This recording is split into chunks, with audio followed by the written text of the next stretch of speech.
O que falta para o Estado brasileiro virar um narco-estado e ficar ainda mais refém do crime organizado? Caríssimo Pedro Campos, talvez falte somente a palavra aceitação. Dizer, nós já estamos. A questão, a situação assim, ela é simbiótica e é um degradê. Não existe um ponto matemático que se cruza a fronteira.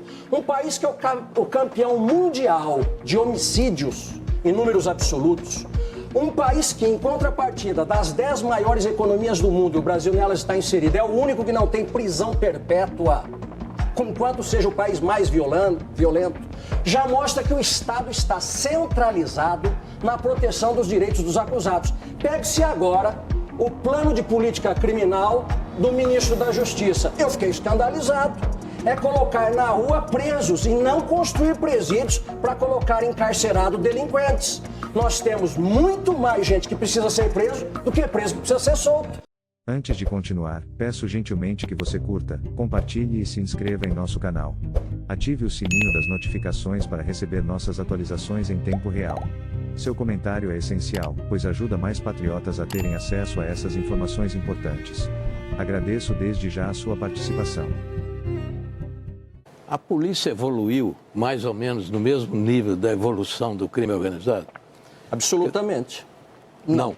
Não por uma razão clara. Está perdendo a guerra de maneira absurda. Como é que você vê isso? O Estado brasileiro está perdendo a guerra e por uma razão simples. O Estado está engessado em garantias constitucionais que não fazem sentido terem sido constitucionalizadas garantias processuais, que torna tudo nulo, porque passa a ser uma adoração à forma.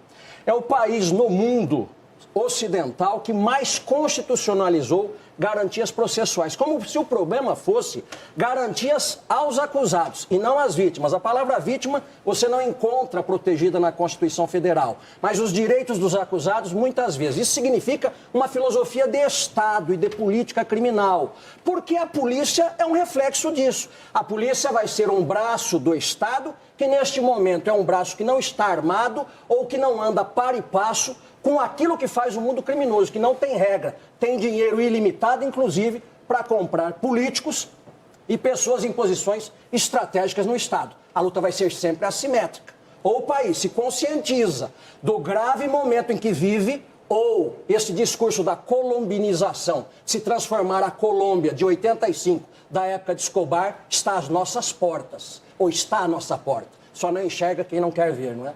Essa movimentação policial que existe hoje lá na região, isso não interessa ao PCC. De modo algum. Ele precisa de sossego para poder cometer os crimes dele naquela continuidade agora econômica. Então, foi a vingança que levou a isso? Não sei.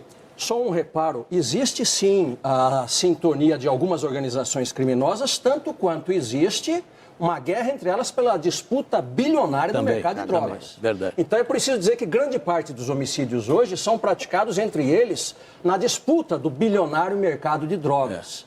Mas o problema nodular nisso daí, me parece, este caso acontecido em Praia Grande, o caso do juiz assassinado, os promotores que andam diuturnamente com proteção de outras autoridades, juízes, são centenas de autoridades ameaçadas no Brasil, enquanto na Colômbia, na época de Escobar, mataram centenas de autoridades do Poder Judiciário, no Brasil algumas já começaram. E o futuro se mostra extremamente preocupante. Nós já entendemos que quando se trata de dinheiro, todos somos da mesma religião. E eu completo. Quando se trata da integridade física e da vida, todos são. Prova disso. Não foi recentemente que o próprio Supremo, os seus 11 ministros, ao se virem acuados, ameaçados, passaram a dar interpretações mais flexíveis para as regras que outrora se vergavam o chamado direito garantista, porque entenderam eles próprios que estavam expostos. É preciso, cada um dos Supremos, cada um dos ministros de cortes superiores, cada um dos políticos que saibam que 210, 215 milhões de brasileiros não têm guarda-costas todos os dias. E todos nós Somos um pequeno ministro do Supremo ameaçado pela realidade que bate às nossas portas e que nós não podemos sequer contar com a mínima proteção do Estado. Porque a norma-mãe, chamada Constituição Federal, esqueceu-se das vítimas, dos direitos das vítimas potenciais. De 88, da chamada Constituição Cidadã, até hoje, são aproximadamente 150 emendas constitucionais aprovadas. Para orçamento, para previdência, tributário, para tudo. Não tem uma só emenda aprovada para o combate das organizações criminosas que coloca em risco a existência da própria República. Isso é sério ou não é sério? Mas para colocar isso na Constituição Federal, falta lei para combater toda essa criminalidade que nós estamos tratando aqui? E emendo a pergunta, tem uma tese hoje sendo discutida de enquadramento de terrorismo para isso que é praticado. O senhor concorda? Absolutamente. A Colômbia o faz assim. Os Estados Unidos, os países que perceberam a seriedade do drama, o fazem assim. E a minha preocupação, caríssimo Mitre, caríssimos participantes da banca, é muito séria. Porque enquanto nós reclamamos uma política contensora das organizações criminosas, da criminalidade avassaladora que toma conta deste país, o Plano Nacional de Política Criminal do governo, portanto, oficial para 2024 a 2027, eu anotei aqui, critica a política repressiva e encarceradora, com endurecimento da legislação penal, criminalização de grupos sociais e maior utilização da prisão. O que pretende o governo? Desprisonização. Eu gostaria de saber quem foi o gênio da garrafa térmica e baseado em que conhecimento, que faz 4 décadas aproximadas que eu estudo isso, que é capaz, neste momento grave de incêndio social da criminalidade, propor como política nacional para 4 anos, e agora tem uma PEC apresentada pelo governo para ele centralizar a política nacional, tirando a autonomia dos estados. Quem teve esta ideia de propor de centralizar, ao mesmo tempo que faz um discurso libertador de criminosos, que prisão não resolve? É como se os departamentos penitenciários, como se o Ministério da Justiça não acreditasse ele próprio no que faz. É como o professor de direito penal que dá aula de direito penal criticando o direito penal. Você não pode comandar a organização dos presídios, a punição no Brasil, a segurança, dizendo que ela não serve, que tem que soltar. Já bastam aqueles que jogam toda a culpa na economia. O problema da maldade humana ele é muito mais complexo do que setorizar na economia, na medicina. E o que cabe ao Ministério da Justiça é construir presídios necessários para atender a demanda nacional. Um detalhe, cada presídio de segurança máxima nacional, federal, custa aproximadamente de 40 a 45 milhões. São 4, né? São apenas 4. O escândalo do INSS, que fala em 5 bilhões, daria para construir centenas. O custo da corrupção anual no Brasil, em torno de 3% do PIB, seria mais ou menos 300 bilhões. Fiz os cálculos. Presídios de segurança máxima seriam construídos em torno de 7.500 presídios. Nós temos 5. 5. Mas não é uma piada de mau gosto? É. Com certeza. Como é que as autoridades estão acompanhando isso? Porque essa infiltração era terrível. Esse evento aí na Faria Lima deixou todo mundo em pânico, porque não é possível ter chegado onde chegou. E parece que é pior do que isso, porque vem novidade aí. A minha pergunta é como as autoridades, as investigações estão conseguindo acompanhar, se é que conseguem, essa evolução dos quadros do PCC. Porque tem gente aí com outro tipo de qualificação. Como é que esse povo é contratado? Como é que ele é encontrado? Como se dá essa ampliação de pessoal? Hoje, investigar e julgar a PCC também tem um outro olhar. Então, se eu volto a 20 anos atrás, quando eu era juíza corregedora do DIPO, e ia lá na grade, ver meus presos, todos sem língua, sem coração, né? Isso era físico, eu precisava de testemunhas para provar, isso era uma realidade que nem sempre as pessoas colaboravam, e era natural. Quando o Gaquia fala do terrorismo, essa palavra que é uma palavra pesada, e muitos torcem o nariz quando a gente fala isso, uma coisa é você ser terrorista, do tipo penal da nossa lei também, que só chegou no Brasil em 2017. Outra coisa é você praticar atos terroristas que a gente assiste, por exemplo, no Novo Cangaço. Quando uma organização criminosa invade uma cidade, atira para todo lado, assalta um banco, explode tudo, ainda pega uma pessoa, amarra no capô do carro e sai andando. Se isso não for um ato de violência e de terrorismo, eu preciso rasgar minha carteira porque eu não sei o que é, não consigo definir. E esse desafio, né, o PCC sempre teve, ele sempre impôs o medo, ele sempre, dentro do sistema prisional, ele matava quem delatava, ele matava quem ia para o fórum e fosse falar com a juíza corregedora e quando voltasse para o presídio não contasse o que ele me contou. Então, esse medo, esse terror, sempre foi um viés. Só tem dois tipos de força, a força intelectual e a força física. O PCC sempre usou força física. Ele se iguala, por exemplo, a novo Jalisco Nova Geração. Ele sempre foi. Não é violento, por exemplo, como são as milícias, como o Terceiro Comando Puro, mas sempre foi uma facção. E essa é a forma, o jeitinho que ele encontra de impor medo e exigir o respeito. Esse é o desafio. Então, quando o Rui fala desses atos de terrorismo, é isso. A facção nunca negou, ela sempre matou, ela degolava, ela sempre fez isso, né? Principalmente dentro do sistema prisional, que era a forma dela impor o receio, era a forma dela exigir, né, que fosse respeitado, que é o que está exatamente no estatuto do PCC. Se delatar, morre, se sumir com o dinheiro, morre, se matar alguém da facção, morre. Esse é o estatuto do PCC, essas são as regras jurídicas do PCC. Com a penetração do PCC no mercado legal e formal, o Tribunal de Justiça já identificou alguma tentativa do PCC de entrar dentro da Justiça de São Paulo, formar um juiz, um desembargador, um estagiário? E vale estender também ao doutor Edilson, né? O doutor Edilson pode falar pelo Ministério Público também. Já houve essa identificação? Nós já identificamos pela Comissão de Segurança que todo tribunal tem, o CNJ impôs isso a todos os tribunais e ainda bem a gente tem uma Comissão de Segurança, que é uma comissão do próprio presidente, onde você tenta identificar. Então, nós já tivemos indivíduos tentando prestar concurso ou indivíduos sendo estagiários, principalmente no interior, já que o estagiário ele já consegue uma senha. E com essa senha, ele tem acesso. E a parte mais sensível das investigações, não é por outro motivo que a gente tem vara de crime organizado, o Rio de Janeiro tem 5 varas de crime organizado, São Paulo tem 2, as medidas cautelares, são as investigações, porque é assim, Mitre, que a gente tenta de alguma forma acompanhar, hoje com tecnologia.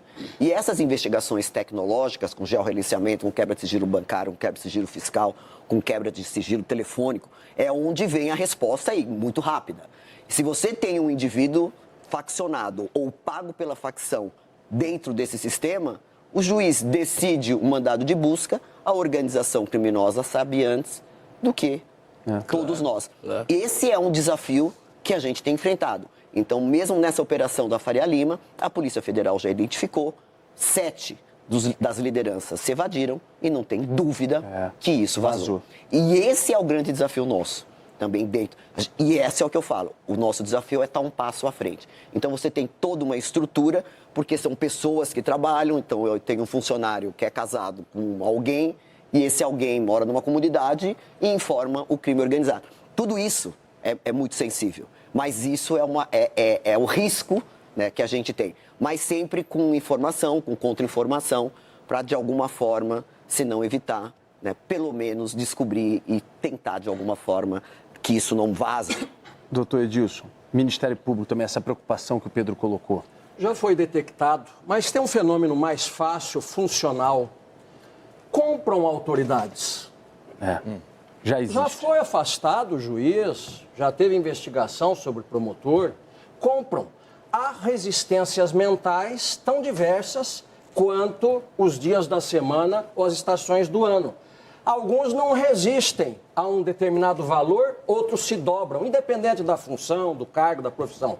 Outros, mesmo na pobreza, resistem a todas as tentações. A infinita fauna humana também está presente, infelizmente, dentro das nossas instituições, dentro dos nossos poderes. De forma que o problema não é o poder em si, são os mecanismos que o Estado coloca a serviço da sociedade para expurgar eventuais membros corrompidos e para impedir que estes cheguem até nós. É por isso que é uma questão profundamente cultural e filosófica. O Estado brasileiro percebe que, de acordo com como dizem os estudos recentes de universidades norte-americanas, nós já temos 1/4 aproximado da nossa população capturada, vivendo sobre as regras das organizações criminosas, o que coloca em risco a República, ou o Estado se apercebe e muda absolutamente a política criminal no combate ao mundo criminoso, ou o Estado vai se destruir. Ainda não começaram a trucidar autoridades e a matar,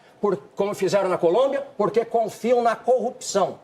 A corrupção no Brasil é tão forte que permite a eles que aquele que os recursos legais não permitir a soltura, tal, a corrupção ajuda as organizações criminosas. Então ela está entranhada no sistema, ela é uma realidade e nós precisamos, diante de um mal tão grave, combater com medidas sérias e não com medidas cosméticas, dizendo de superlotação carcerária. Está faltando é presídio. Não é? E tem dinheiro para presídio, tem até para corrupção. Então a questão é de vontade política criminal. Se o Estado brasileiro e os seus governantes entenderem a necessidade de um povo e colocarem o seu ouvido no coração do cidadão que trabalha, do cidadão trabalhador, vai dar uma política criminal bem diversa desta que ele está dando e prometendo continuar dando. Ou pena de nós desaparecermos. Doutor Edilson, o que falta para a gente virar um narco-estado do ponto de vista da definição semântica dessa palavra? O senhor fala aqui, está comparando o Brasil que aconteceu na época do cartel de Medellín, do Pablo Escobar, porque nós temos a morte de um agente do Estado. Dr. Rui Ferraz Fontes foi delegado-geral de polícia aqui em São Paulo, mas ele era secretário municipal de Praia Grande e, ao que tudo indica, estava investigando também o crime organizado na cidade do Litoral Paulista. O que falta para o Estado brasileiro virar um narco-estado e ficar ainda mais refém do crime organizado? Caríssimo Pedro Campos, talvez falte somente a palavra aceitação. Dizer, nós já estamos. É uma questão, a situação assim, ela é simbiótica e é um degradê. Não existe um ponto matemático que se cruza a fronteira. Um país que é o campeão mundial de homicídios em números absolutos, um país que, em contrapartida das 10 maiores economias do mundo, e o Brasil nelas está inserido, é o único que não tem prisão perpétua, conquanto seja o país mais violento, já mostra que o Estado está centralizado na proteção dos direitos dos acusados. Pegue-se agora o plano de política criminal do ministro da Justiça. Eu fiquei escandalizado. É colocar na rua presos e não construir presídios para colocar encarcerados delinquentes. Nós temos muito mais gente que precisa ser preso do que preso que precisa ser solto. Se você assistiu até aqui, gostaria muito de saber sua opinião. Deixe seu comentário para ajudar no engajamento, curta e compartilhe com seus amigos. Se é a sua primeira vez aqui ou ainda não se inscreveu, considere se inscrever e ativar as notificações para não perder nenhum conteúdo. E lembre-se, direita segue direita. Confira mais um dos vídeos que estão aparecendo na tela.